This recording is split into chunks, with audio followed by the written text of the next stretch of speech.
Hi there, this is DM Now, and this is episode 22, I believe, of my Shadow of the Demon Lord um, YouTube series, and or Sotdl Talk, as I called it from the start. And this is my catch up video. I'm doing a campaign diary today, and I wanted to catch up on where I'm at with my campaign, which means I got a lot to cover. So I'm just going to probably summarize rather than go into a lot of detail. But first, before I actually do that, I wanted to talk a little bit about just give some Shadow of the Demon Lord news.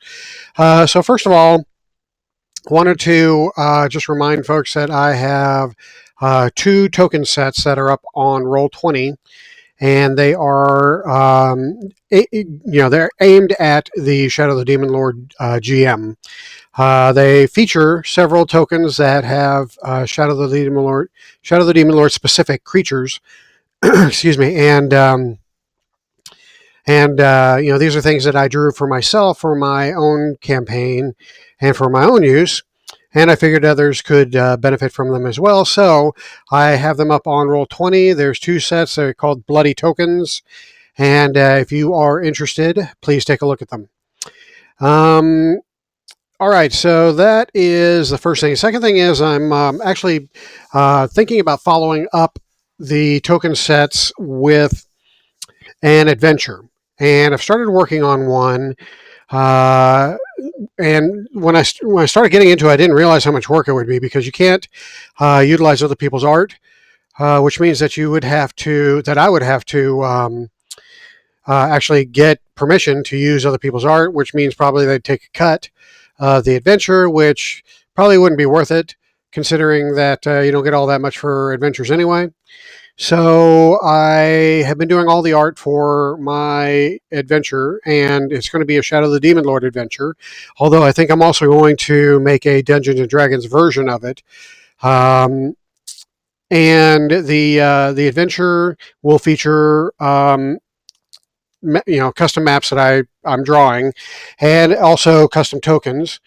Some of which will be variations of tokens that again, that I've used myself in some of my personal games. But none of the tokens that'll appear in the game will be they won't be duplicates of the tokens that I've sold in my Bloody Token set, because I don't want people having to, people that want to buy my adventure. I don't want them to purchase it just to find that they have duplicate tokens. So what I might do is do a like a variation of some tokens that I've already created and make it exclusive to the adventure. But I'm still kind of debating on that. But anyway, I'm still in the heavy in the writing and drawing parts of the creation process. So it's probably still going to be a month or two away before I actually get this sucker up on Roll20. But anyway, just want to let you guys know that I'm working on something other than another token set, although I am working on another token set as well. All right, so that's it about me now. Well, one more thing about me. I am getting ready to wrap up my current campaign, probably the next couple sessions. I've actually kind of extended this. I had anticipated on finishing this before the end of September, but life got in the way, and things didn't progress as rapidly as I would have liked. So I figured I'm not going to rush it. I'm just going to let things kind of play out.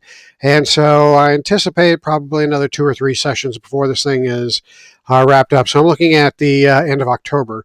My next campaign, I'm already starting to gear up towards. I may take a short little hiatus and play a non-Shadow of the Demon Lord game, but haven't really decided on that yet. I'd really like to do a short either Call of Cthulhu game or Star Wars game. And by short, I mean maybe no more than 3 or 4 sessions worth of game. But I haven't really decided on that yet. And my players, they'll play anything. So It's basically going to be up to me. So, at any rate, I just wanted to say that I am also looking for what my next campaign is going to be, and I've already actually started prepping for that as well. And my next Shadow of the Demon Lord campaign, that is, and that is actually going to be. I think I mentioned this before, but I'm going to be running the Queen of Gold, Tales of the Pirate Islands, as my next campaign. And I actually did some Googling and uh, trying to find others who have run this campaign, and I can't really find a whole lot of. I can't find a lot of information regarding this campaign that others have potentially have run. So hopefully this will be something that may benefit others who may be thinking about running this campaign at some point in the future. I'm going to keep a log of how this campaign goes, kind of like how I've been doing with my current adventure and my previous adventures, and post campaign diaries and things like that. So maybe that will come in useful for one or two of you out there. Okay, so that is it as far as stuff I'm working on. I did want to pitch a couple of things that are happening in the Shadow of the Demon Lord world. One of which is not actually Shadow of the Demon Lord. It is a Kickstarter for a game called Punk Apocalyptic, which uses the Shadow of the Demon Lord game engine, and it is being kickstarted currently. I think as of today, there's less than 72 hours left in the Kickstarter. So if that is something that might interest you, it's basically Mad Max meets zombie apocalypse meets uh, Gamma World, and it looks like a hell of a lot of fun. The quick start guidebook is already out, but the Kickstarter is still underway, so that might be something that you should look at after you're done watching this video. Another thing is the latest release from Schwalb Entertainment, which is a release was initially intended for Dungeons and Dragons as part of his Max Press imprint, but the great Rob Schwalb decided to put out a Shadow of the Demon Lord version of it as well, and he put out what's called Demonic Excretions out on Drive Through RPG. And let's see, did I bring these down? I did. Okay, so this is what it looks like for D&D. And I haven't read through this as of yet. I did purchase it, but I just haven't read it. But it has, I think, 8 creatures on here. You got the Death Jelly, which actually takes over another creature, so it infects creatures, I should say. So there's a sample creature infected here, the Jellied Thrall, which is of a drow. And then you have demonic oozes, including a blob, which is a difficulty of 500, I believe, in Shadow. And it is a challenge rating 13 in D&D. So that, I think, is basically modeled off of the blob, just by looking through the its powers. I could be wrong, but we have then the chromatic goo, which looks pretty. And then we have Creeping Gum, the Disorder Brute, and Mirror Mist. And then we have the Night Creeper and Shuddering Tar. Now, I don't know what the difference is between all these. Again, I just purchased this and have not read through them, but I did want to point them out. This is what the Shadow of the Demon Lord version looks like. And it's basically just a conversion, I should say, not a version, but a conversion. So it has pretty much the same thing, except instead of a jellied drow, it's a jellied troglodyte. And I believe all the rest of them are the same. So I wanted to point that out. That is out on Drive Through RPG. And then the other thing I wanted to mention, basically, is that he, being Robert Schwalb, had just put out something today. Today is D Monday, and he just put out something today, another path expansion, and this one is forget what he called it. I haven't bought it yet, but it is should be out here on Drive Through RPG. So let's just take a look real quick. Paths of Purpose. Looks like the price point is $2.49, and you can see it has a preview here. So Paths of Purpose. This goes along with Paths of his other Path series that he's put out. He's put out basically one for every um, novice class and a lot for expert classes. I'm not sure exactly what this one is. Yeah, this looks like a further expansion on expert paths. So I'll be picking that up shortly. Just wanted to point that out as well. All right, now let's get into the main topic of tonight's video, and that is catching up on my campaign diary. So I've been playing quite a bit. I have a weekly game, and so the last campaign diary I did was for my session 4, which was the town of Norgertz. And as you can see, I've done a lot more since then, and I've actually done more beyond the campaign diaries that I have written here. So I'm just going to give a summary of these because I don't want to go into a whole lot of detail. Otherwise, this video is going to be 16 hours long, and my voice is not going to hold out that long anyway. So from the town of Norgertz, the PCs leave that particular town and head into the Confederacy of Nine Cities. And their purpose of going here is basically to get away from Caicrus. That's pretty much what they've been doing up to this point, is escaping Caicrus. And they've used up a lot of their resources, and so they are looking for a city from which they can, potentially get some work and earn some money. They do have a little bit of money that they found on the Huntsman's Isle, but the that doesn't go far. But they do want to go to town, purchase what they can with their current money, and get some work. So they decide to go to the city of Chem, and the reason for that is because they have an NPC with them. Whose name I forget because it's been a while, but I want to say it's Lord Cromwell. And Lord Cromwell was a really kind of a jerk NPC, and he was essentially promising that he would pay them if they got him to the city of Kim, where his family is from, alive.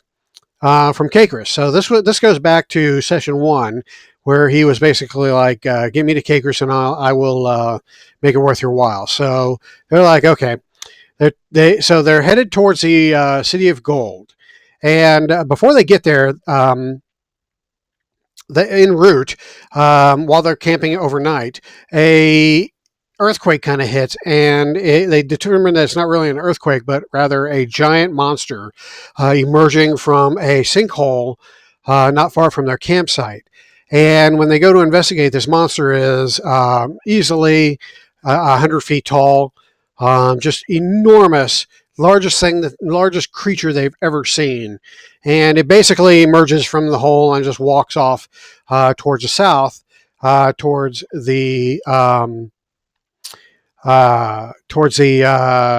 shoot, what's it called? Here goes my old man memory again. Towards the Low Country. So at that point, they were like in this area, right around here somewhere. And so this monster rips itself out of the earth and starts walking towards the south.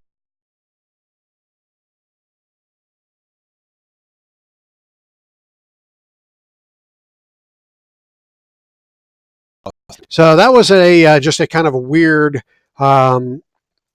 event that had occurred, and is actually foreshadowing for the main event, which of course this campaign is centered around the mother of monsters. So that is one of her children that had erupted from the earth. So they got to see that, and afterwards they continued onward towards the city of Kem. Now they're actually on a motorized wagon. Led by another NPC that they actually picked up after this last adventure of the town of Noragertz, and that is a clockwork that had actually gone to the town to sell a piece of farming equipment that was that had been ordered from his master, an artificer, and this clockwork's name is Unit One, and he basically was unable to sell this farm equipment because of the events that occurred in that town. So the PCs offered to, accompany him because he had actually been attacked by a band of goblins and had been threatened. So they kind of rescued him from that, and he realized that he was in dangerous territory. The PCs offered to accompany him and kind of be his bodyguard if he gave him a ride. So he gave him a ride, and using his motorized wagon, they all head off towards Kem. This was important because the Lord Cromwell had been gravely injured, both in the Huntsman Island and also in the town of Noragertz. So he was really in no condition to walk anyway. So the ride came at a convenient time. So they spent the next few days heading down the various King's Roads all the way to the city of Kem, which I have located here on the map. And when they get there, they go to Lord Cromwell's family's estate, and they find that his family has moved out, and they don't live there anymore. And according to the current occupants, the family apparently went bankrupt, and what's left of them actually moved to the poor part of town. And so, long story short, the PCs end up taking Lord Cromwell to the poor part of town where he finds his, I believe it was his aunt, and she takes him in. She's broke as a joke, so there's no payment that's forthcoming. But the aunt did provide, or did give the PCs one thing in return for returning her nephew, and that is that she gave them a deed to an estate that that has been in the family for some time, and it was basically one of the only things that the bank did not repossess. And the reason why they didn't repossess it is because the estate was rumored to be essentially a rundown shell of a building that was on worthless land, and so the whole property was essentially worthless. But she gave it to them anyway, and in hopes that they could make something of it. So they take it as payment. They go on their way, and they decide they want to do some shopping here. So they get an inn. And something that's happening here in town in Kem is that the Church of the New God is actually recruiting for the cause of the Holy Kingdom. So one thing that's happening right now in my campaign is that the orcs of Caicres have basically put pressure on the Holy Kingdom to bend the knee, essentially, to the new emperor, who is Drudge. And so the orc army has gone to the borders of the Holy Kingdom and have been essentially threatening them with war. And so the city of Kem, which is a free city, it's not part of the empire any longer, and the Church of the New God has a rather large temple presence in the city of Kem. So the clergy in that temple have decided to raise funds and see if they could raise volunteers to help the Holy Kingdom stave off the impending attack from the orcs. And so the PCs have a priest of the new god, and there's also a convert among the PCs that has been starting to worship the new god as well. So both of them basically start hanging out in the church. Um, and the rest of the PCs pick up a room at a local inn and decide to do their own thing. So, trying to summarize here without going through a whole lot of details, basically what happens is a couple of major things. First of all, a sinkhole appears overnight and a giant monster comes out of it right in the middle of the city of Kem.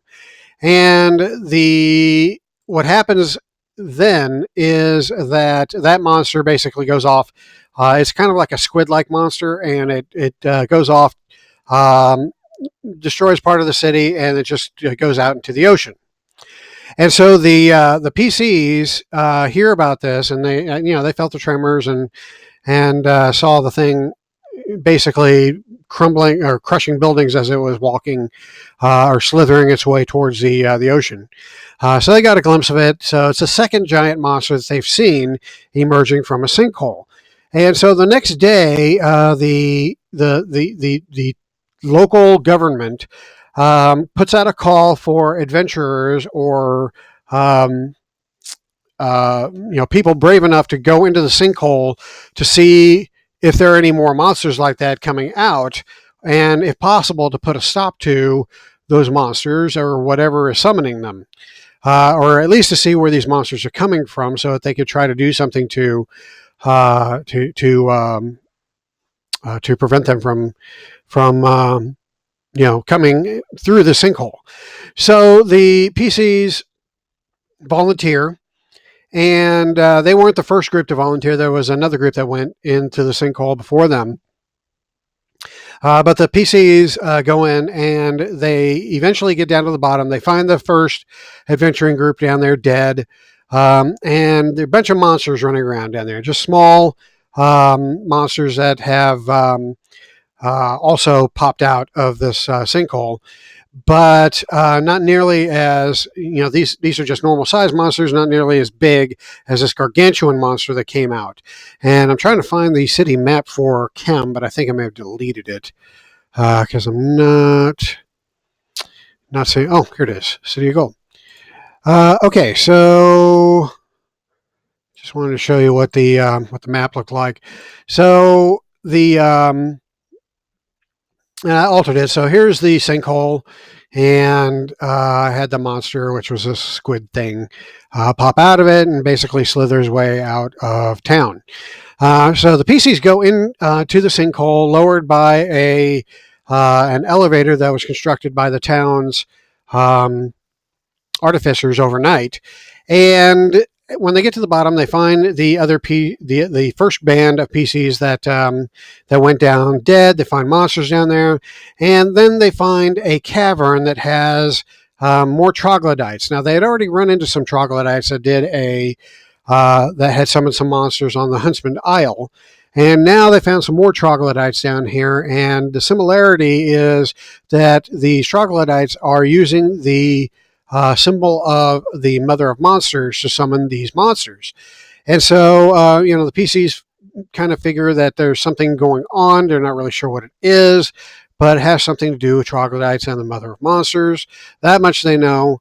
They basically kill the troglodytes that are down there, kill a bunch of the monsters that are down there, and they come back out and they get their reward.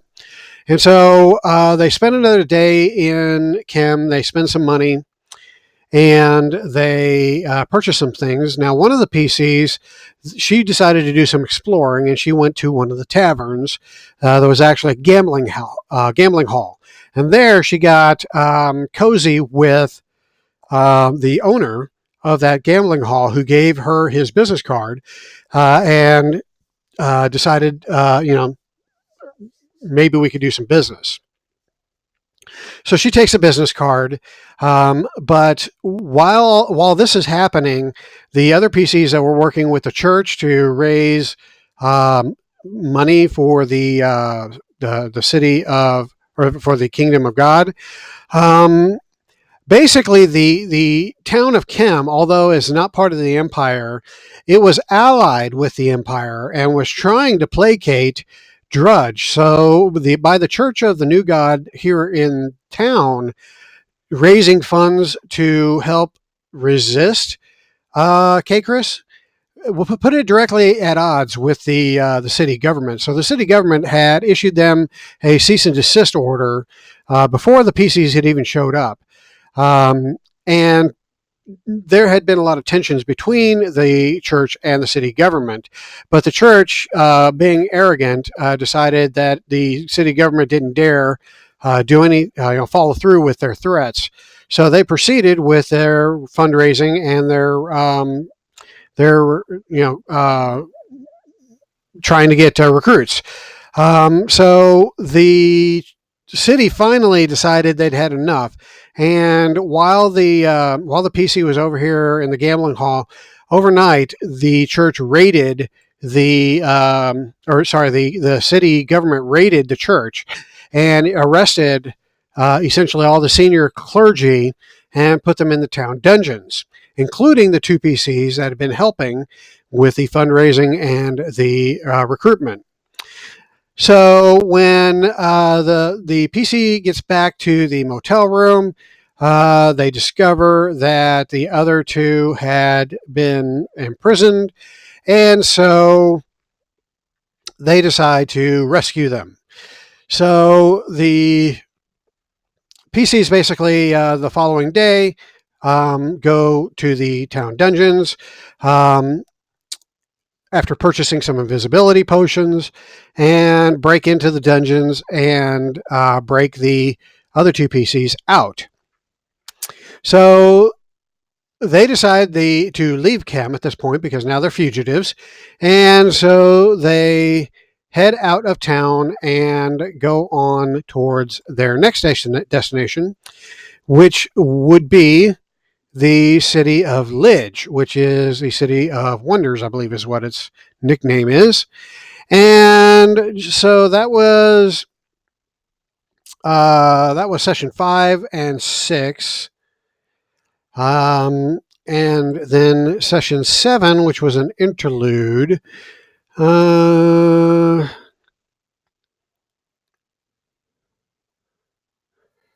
Okay, so the interlude is them traveling to Lidge.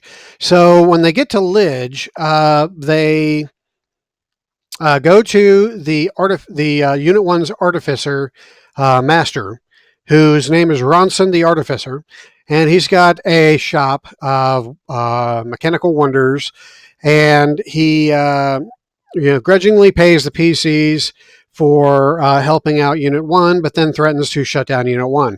The PCs at this point have gotten kind of used to Unit 1, and so they didn't want to see Unit 1 dismantled and made into repurposed into something else. So they offered to buy Unit 1 from the Artificer, but the Artificer is like, well, you know what? Well, instead of buying them, why don't you do me a favor? And the Artificer says that he had been working on, he had been requisitioned a Titan, what's called an Iron Titan, which is a war machine that is essentially just a huge clockwork built for war. And he was working on the prototype when he really couldn't get it to work right. For whatever reason, it just wasn't coming together. So he actually disposed of it. And everything that's disposed of in the city of Lidge essentially goes down to the first level. The city of Lidge is a city of towers. So the city is actually more of a vertical city rather than a sprawled out horizontal city.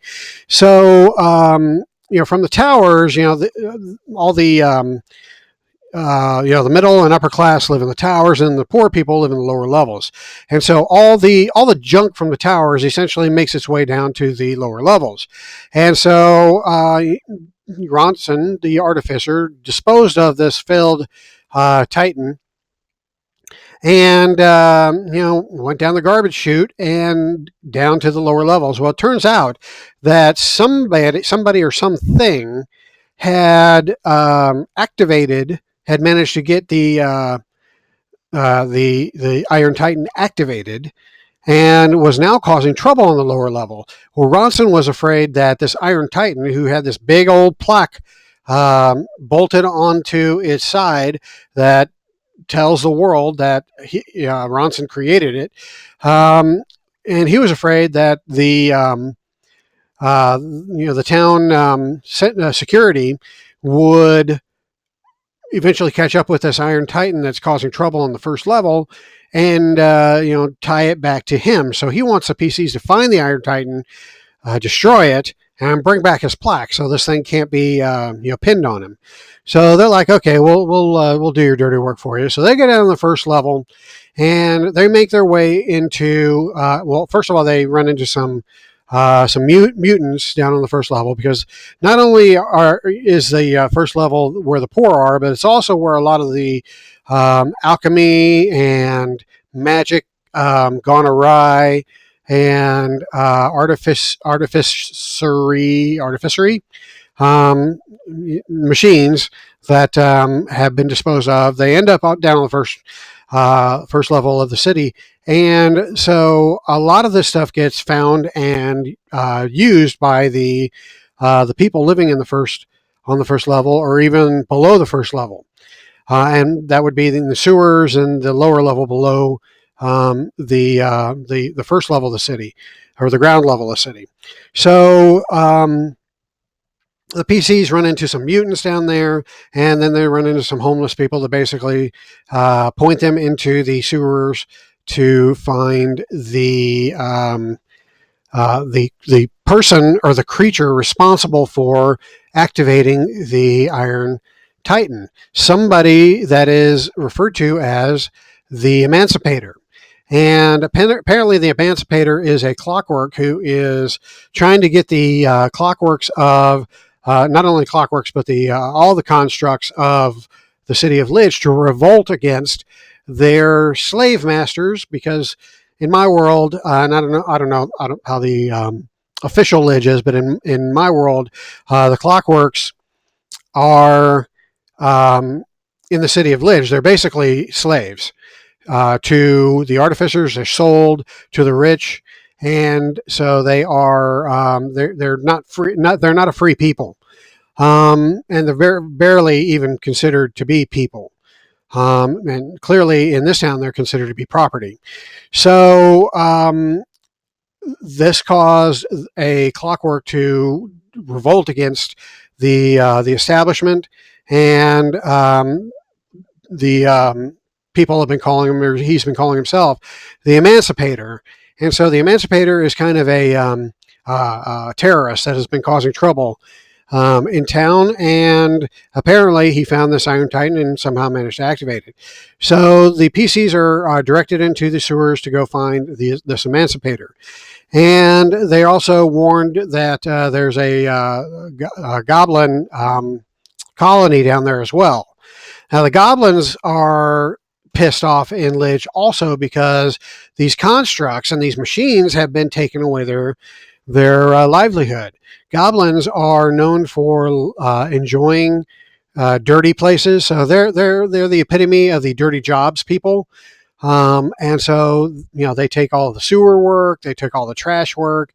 This is just an environment that they thrive in. And so they are upset in Lidge because their work's being taken away from them by machines. And so they're also causing some trouble, but they're also at odds with the clockwork revolt that's going on as well.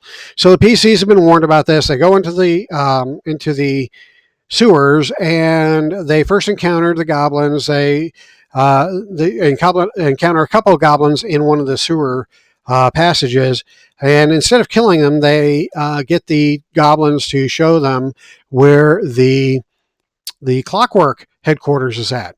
And so the PCs follow the goblins to the clockworks. They go in, and they sneak into the artificers section or not the artificer, the emancipator section of his hideout, and they manage to take him out and several of his personal guard, and they find the clockwork Iron Titan um, inert.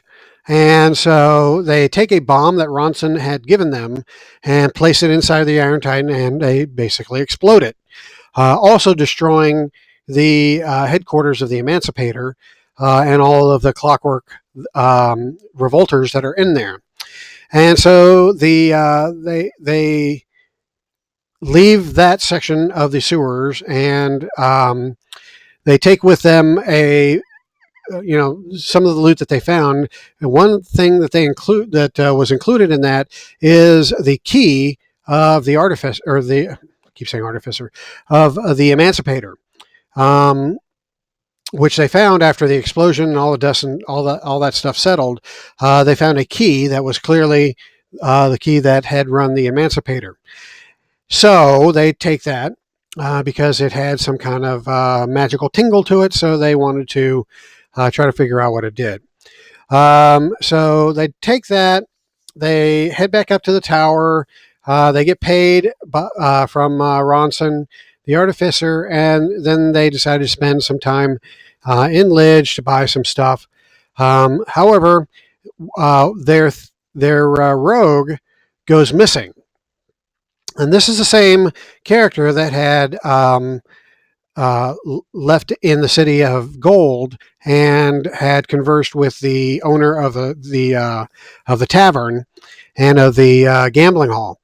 And so she disappears and leaves a note behind, basically saying that she's giving up the adventuring life and she is going to strike out on her own, which seemed very odd to everybody on the team. So they figure something weird is going on, but they're not sure what. Turns out that while they're walking through town, they come across these shops that have these strange devices in these windows that are showing actual moving pictures on these screens, and clearly magical devices of some sort, but they're used for entertainment. And these viewing screens were showing different bits of news. And some of the news that was being shown included news about the monsters that have been erupting all over the continent of Rule and threatening some of the major cities. Monsters just like the ones that the PCs have seen. And apparently this is happening elsewhere as well, and it seems to be coming from the Low Country. And so this was more foreshadowing for things to come. And then the other bit of news that they see on these, basically their TV sets. Other bit of news that they're seeing on the TV set is that the tensions have increased with the Kingdom of God and the orcs. So there's a threat that war is going to break out any day now. And finally, they see some local news where a local noble had gotten married overnight. And the news footage shows Callista, the team's rogue, getting married to this noble. And so they're like, what the hell is going on? Why the hell is she getting married to this noble? And that's why she left, but she didn't mention anything about him. So everybody on the team is like freaking out, wondering what the heck's going on. And, they basically come to the conclusion that something happened, and she's not in control of her own actions, so they need to go rescue her. So they ask around town, they try to figure out where they might be honeymooning, and they find that the most likely place is in the upper part of town where the aristocrats essentially stay when they're in town, and sometimes actually some of the aristocrats actually live there. And so they go to the various hotel towers trying to find where this noble might be staying, and the noble's name was displayed out on the screen. So they finally find that hotel, and they're getting ready to go up and break into the Noble's room when Callista is seen climbing out the window, or climbing down the building outside the window. And so she spots them inside in the lobby, and she goes in, and she's invisible because she still has invisibility potions. Um, or actually, I take that back. She's not invisible. She's in cat form because she's a Farron. And so she climbs in her cat form and goes up to the PCs, and convinces them to escape. Um, they're being pursued by these thugs that are trying to kill her. And so basically, the story is that she found out she was roofied, drugged, and put into this euphoric state where she agreed to marry this noble, who is the same guy that she had met in Chem. And it turns out this guy had um, a contract out for her life from the Black Hand, which is an assassin's guild. So this guy is basically being paid by the Assassin's Guild to kill her. Well, for some reason, he married her, and she has no idea why. She found out because she searched the apartment while the noble was away, or the hotel room they're staying in while the noble was away, and found the contract, and learned that that there was a price on her head for some reason, and that he was going to. It seems like he was going to take her out. So that's when she escaped through the window, and just in time too, because some thugs were coming to their room, presumably to either take her away or to do something to her. So anyway, she escaped through the window, and that's when she meets up with the PCs. They escape, and they decide it's time to leave Kim. So they leave the city of Kim, and at this point, they are now, and they have Unit One with them because they got him from the Artificer for doing that dirty work for him. And so that covers essentially the interlude, Session 7, and Session 8. So Session 9 has to do with a problem that the PC's priest has been having ever since he went to Chem, or to Lidge. And that is, he began having these horrific nightmares that were actually physically causing him pain, and was physically damaging him. And these nightmares were getting worse and worse, and they were all the same. They were almost summoning him or beckoning him to this cave to free this entity that was invading his dreams. And so the PC's priest was basically on the verge of death. And so they really had no choice but to find this cave and free whatever is in there or kill it. And so that the priest would be able to get rid of these nightmares and would stop being damaged every night. And so they find a map of the area, and they just determine that the cave is fairly close, which is probably why the priest started having these nightmares. And so they find the cave, they enter it, and it turns out that this cave is only a cave for a short distance, and then the cave becomes living tissue. And they determine that they're actually inside of a gargantuan creature that's been buried within the earth, and they're now inside its body. And for some reason, the creature's not rotting, but it is kind of in a state between life and death, which is why it was beckoning. It has apparently some psychic ability, and was sending out psychic SOSs to anybody who was open. And apparently, the priest of this team was open, but it was causing him damage, as I said before. So the entity that was beckoning him was actually a giant monster that was trapped under the earth, and it was trapped here when a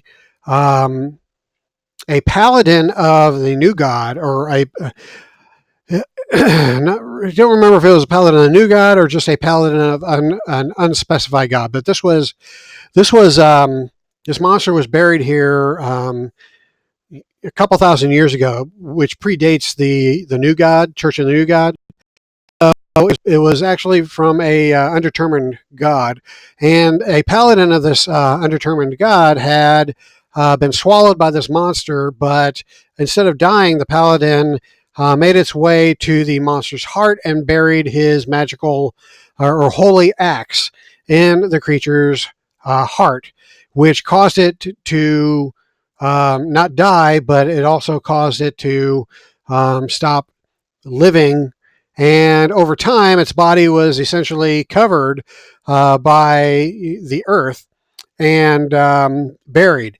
So the creature is being held here by this holy axe that is embedded in his heart, and so it's instructing the priest to find this holy axe and remove it so that the creature can either properly die or um, regenerate and leave.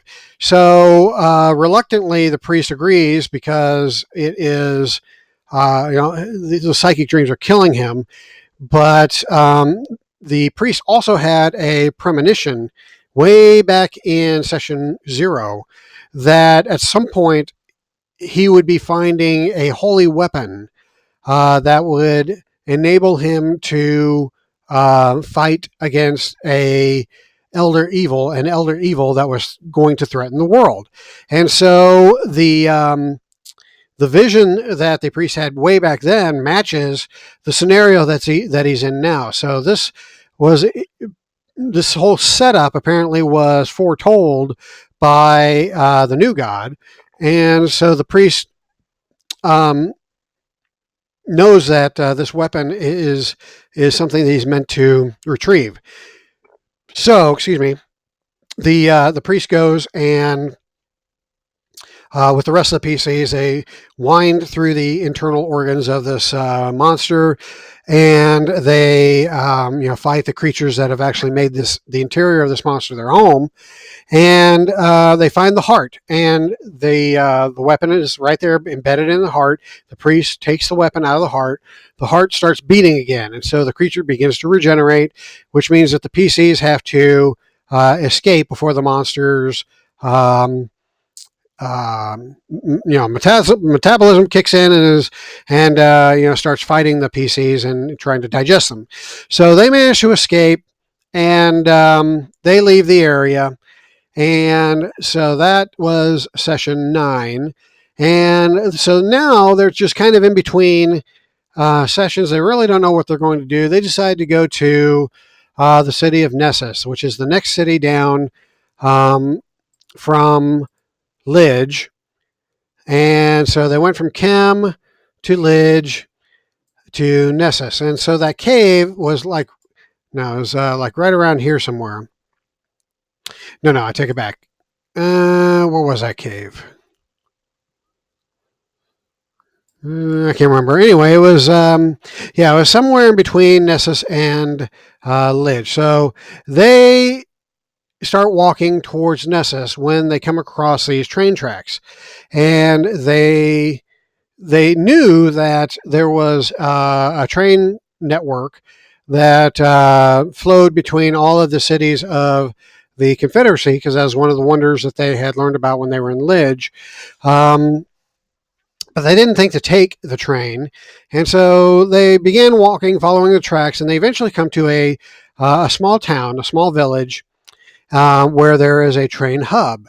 And so they decide they're going to take the train to Nessus, and they go into the city. Well, just outside, or into this village. Well, just outside the village, they encounter these children who are on the side of the road, and they're acting afraid of the PCs. So the PCs, go and interact with them and discover that the children are the only survivors of a massacre that had occurred in the town of what was the town? Flenfair, I think. let me see, Flinfield. So the PCs have these children claiming that all of the adults of the town have been slaughtered. So they go into town and they see that it appears to have been abandoned, and all the there's tons of tracks heading towards the temple of the new god that is in town. So they go to the temple, and when they open it, they find the interior just lined with bodies of the town folk. So they decide that they have to find out what's going on here. So they find that there's a dungeon beneath this temple, and they go into the dungeons. Turns out that the dungeon or the town was under some sort of curse that was brought about by the town priest, who had summoned a some angels into town in hopes of bringing prosperity of the new god to the town. And so basically, this is the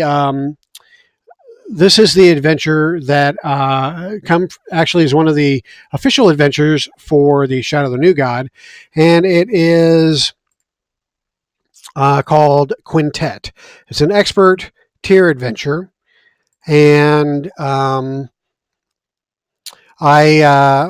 most of the adventures that I've used for this campaign up to this point have been things that I have just kind of created out of my own imagination. But I did use the Huntsman's Isle as an early adventure, and then now this is the second published adventure that I used.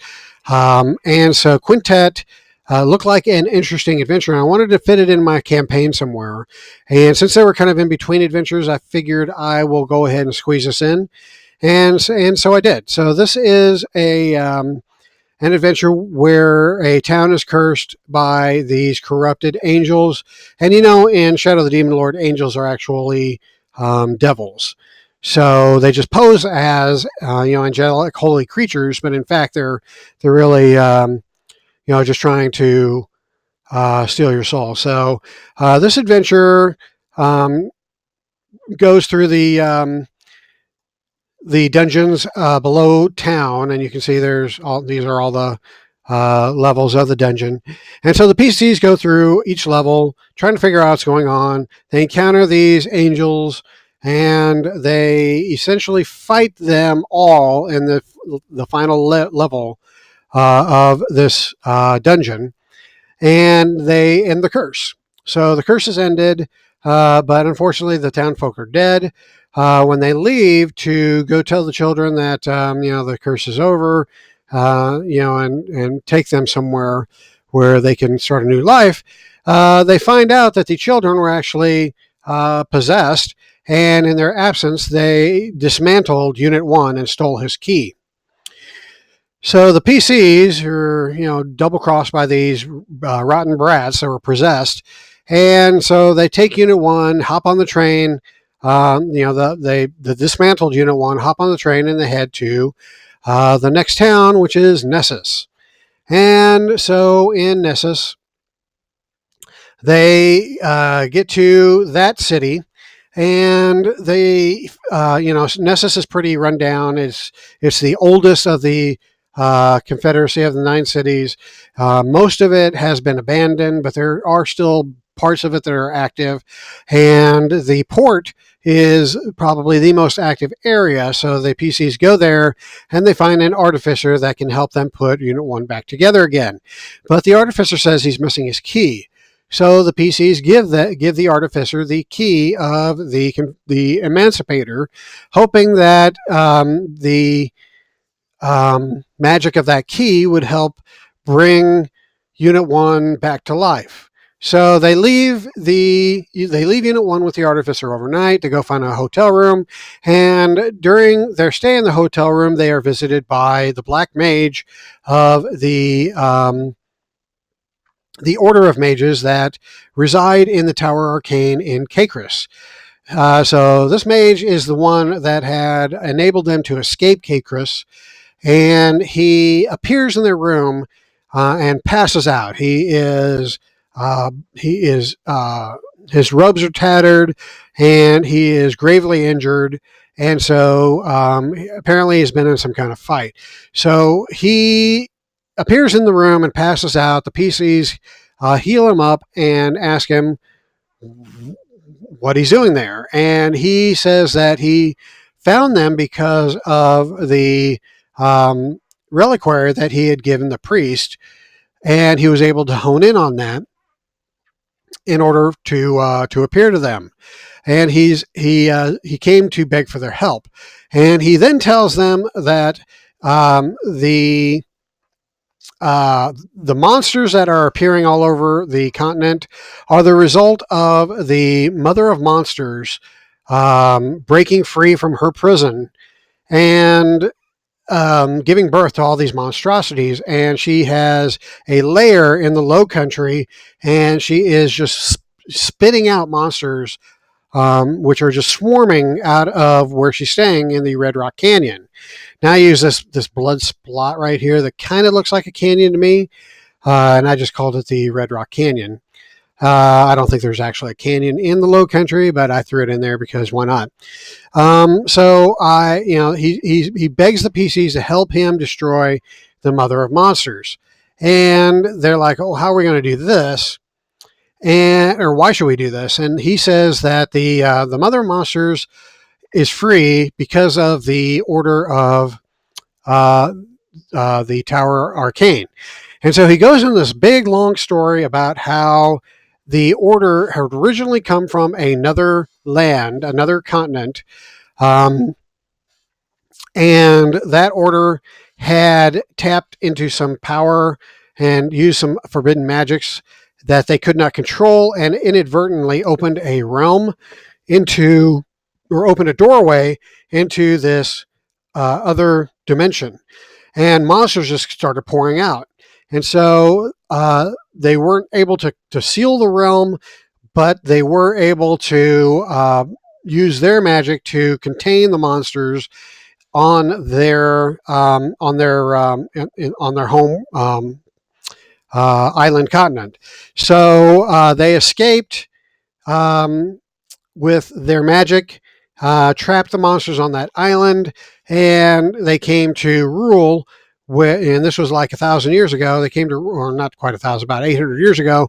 They came to rule where they made a deal with the emperor to stay here and teach the people of this continent their magic. And the emperor agrees. So that's what brought the this order of wizards to the empire. And but what isn't commonly known is that the only reason that they're here is to try to get the ritual that they had started and they had fucked up back on their homeworld. They're trying to redo it and get it right. And what they're actually trying to do is they had their order of seers had visions that this world and actually this universe was going to be destroyed by the demon lord. And so the order of mages have been trying to find another universe to escape to, and they've been devising these rituals to to enable them to open a portal into the multiverse and try to find a universe that has not been threatened by the demon lord, so that they could escape to it. Well, they fucked up the first time and opened a portal to a realm of monsters. And so the Black Mage says that it's the Order's fault, because the magic that they had used to seal the island left the portal open, which means that that portal will eventually spread beyond the borders of their homeworld, and now another portal has opened up here on Rule, which has caused these monsters to come pouring out. And apparently, the mother of monster is the mother of monsters, Ragnarok, is the source of these monsters. And so the Black Mage went to the Low Country and he went to find the source, which he did, but he was beset upon by scores of monsters, and so that's why he was all beat up and was barely able to escape. But he found the PCs, and he said he needs their help to stop the monsters. And the PCs are like, well, why didn't the Order take care of their own problems? And he said that the Order has, they're preparing another ritual for to escape. So they're not interested in what happens to this world after they leave. So the Black Wizard is afraid that they're going to screw up again, that they're not going to find another way out, another universe, and that they're going to be trapped here, and the world is going to be destroyed by these monsters or overrun by these monsters. So he needs their help because he can't get anybody else to listen to him and to help him. So the PCs reluctantly agree, but they still want to know how they're going to kill the Mother of Monsters, who sounds like a really powerful creature. And so the Black Wizard, he says that there is one thing that can be used. It's a weapon that the mages have created, and it's kind of a doomsday weapon, which he calls the Void Bomb. But it is in the catacombs within the Tower Arcane. But luckily, here in Nessus, there is a tower that is linked to the Tower Arcane. One of the a few hundred years ago, one of the wizards had retired and set up a tower here in Nessus, and that wizard has since died. So the tower is still there, and there is a connection between this tower and the Tower Arcane. And so he intends to send the PCs to the Tower Arcane to steal the Void Bomb, and so that they can use it to take out the Mother of Monsters. So the PCs are like, okay. They go to the floating tower in Nessus, and the PCs get ready to go into the portal that links to the other tower, when they look out the window and they see these two giant gargantuan monsters making their way into town, just basically fighting each other, but destroying everything in their path. So these monsters are like coming closer and closer to the tower, and so their time is very limited. So they hop into the portal and they go to the Tower Arcane. So now this becomes a heist. And so the PCs are trying to sneak in, grab the Void Bomb, and leave. And so the Black Wizard kind of drew them a rudimentary map on where to go to. And so they followed the map.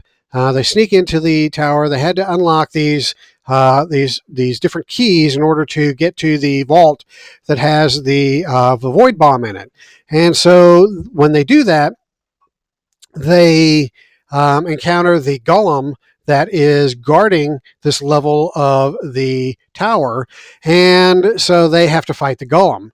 And the golem is a really powerful monster. I don't know if many of you have used this in any of your campaigns, but the golem is pretty damn powerful, and it almost killed them to a man. But luckily, they were able to get out of the tower, sustaining heavy damage in the process, and get back to the floating tower in Nessus.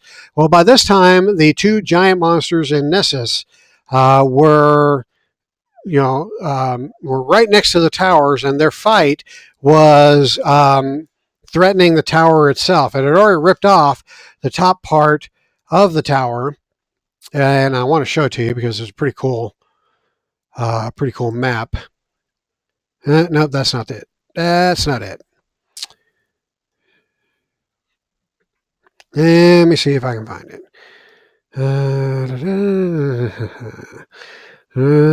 Not that. Not that. Oh, no. Not that. Okay. I think this is it. Yeah. Okay. So I have these two monsters just kind of going at it right next to this tower, and this tower is floating, by the way. And the PCs are coming through this portal. These monsters are right outside. The tower is crumbling all around them. So the PCs have to escape. So luckily, the Black Wizard is still here. He opens up a portal to enable the PCs to escape, but he has to stay behind to concentrate on the portal. And the portal closes behind the PCs, indicating that the Black Wizard died in the conflict, or at least his concentration was shattered. But they presume he died. So the PCs are now alone with the void bomb, and they are now trying to figure out what to do next. So they got the void bomb, and they are traveling back to Lidge because they needed some supplies, first of all, and they also needed to do their homework and figure out what they were getting into, and perhaps recruit some help. So they are heading back to the Lidge, and they catch a train again to head back to Lidge. But and this is where we currently are in this adventure. While they're on the train, they let me back up a little bit because I got ahead of myself. So before they went to the floating tower in order to go to the Tower Arcane, they went to go pick up their companion, Unit 1, the Clockwork, from the artificer that was putting him back together. But when they get to the artificer's shop, they find that the artificer was killed gruesomely, and his body parts displayed all over the shop, and written on the walls in the artificer's blood is just the same rhetoric that they saw in Lidge when they went after the Emancipator. So apparently, by inserting the key of the Emancipator in Unit 1, it caused him to become possessed by the spirit of the Emancipator. And so now Unit 1 is the Emancipator again. And so the Emancipator hates humans, and so he killed this guy. So they're like torn now. They feel like they have to they have to track down Unit 1 before they do this Tower Arcane heist. And so they go and try to trace. They go to track Unit 1, but they lose his trail. And so they decide, well, they'll have to catch up with them later. This is more pressing. So that's when they go to the Tower Arcane and do the heist thing. All right, so fast forward back to where I left off. So now they have the void bomb. They decide they're going to go to Lidge and try to drum up some help. They're on the train heading towards Lidge when all of a sudden the conductor comes from the passenger car that's behind them, and he drops dead. And he's got this these wounds and a big blade sticking out of his back. And when they go into the next boxcar, they see that there are clockworks in there just slicing the passengers up. And so it turns out that Unit 1 is on this train, and with some clockworks that he somehow found. And so the PCs take out all these clockworks. They're chasing Unit 1 through the train. And so they get to this boxcar that Unit 1 went into.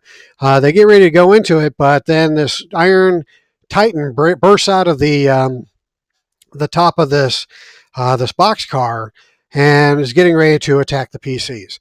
And that's where we left off. Now we're up to speed. Now you're up to speed on where I'm at with my campaign. Again, a lot of this has been fast forwarded, but it's still taking me over an hour to do the summary. So hopefully it was worthwhile. But at least now I don't have to do more campaign diaries for things that have happened in the past that I've mostly forgotten much of the details. But at any rate, you've got the high level, the important stuff. And that's where we're at. So all of this has gotten the PCs all the way up to 10th level. Well, we're not even to the Mother of Monsters yet, and they're already at 10th level. So I think what we're going to do is once we get to the Emancipator, get him taken care of, go to Lidge. They're going to take an airship to the Low Country, to take out Ragnara, the Mother of Monsters. While they're on the airship, they're going to encounter some flying monsters. So we're going to have an airship battle. After that airship battle, and when they arrive in the Red Rock Canyon, I'm going to level them up to level 11. Now, this is something I've wanted to do since getting the Forbidden Rules supplement that has that has some rules for expanding beyond 10th level, which is normally the cap for Shadow of the Demon Lord. And so I've been wanting to do this, but I haven't really had an opportunity. This is my opportunity, and I'm taking it. So once we get past the airship travel to the Red Rock Canyon, I'm leveling them up to 11th level, at which point they will pick a Paragon power from the Forbidden Rules supplement, and this will be the first time that they actually run 11th level characters in Shadow of the Demon Lord. So I'm pretty anxious to see how that goes. Okay, I'm running out of voice. I'm getting stuffed up here because it's allergy season for me. And so I think it's time to cut this video short. So once again, I appreciate the few of you that watch these videos and the fewer that take time out to comment. I've only received positive comments on these videos, so I appreciate that. Really, again, the only reason I'm doing this is because there's no other Shadow of the Demon Lord content out there on YouTube or in podcast form. I mean, there are other YouTube videos that deal with Shadow of the Demon Lord, but most of them are old and or they're live play, which isn't my jam. I don't like watching live play. I actually prefer videos like this more than live play videos.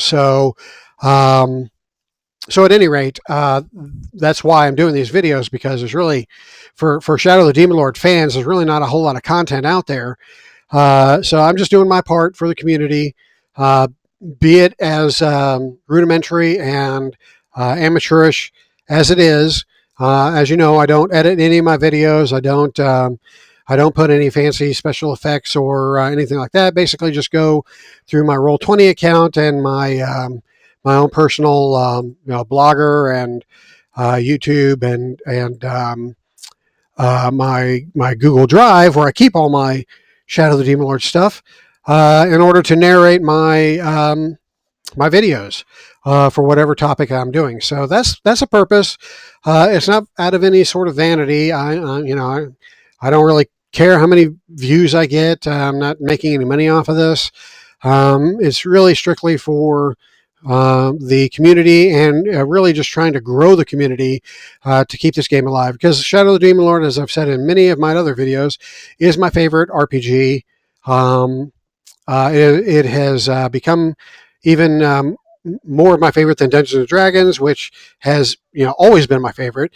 So now I prefer actually Shadow of the Demon Lord to Dungeons and Dragons. So that's why I'm trying to promote it, trying to get the word out in the universe so that people hear about it and get some curiosity going and start buying the game, because this is an awesome game. This is a fantastic game. It's got so much material. It's got such a rich history. And it's just a fantastic game system. So once again, I'm just kind of just gushing on this game, but I don't think I can do that enough.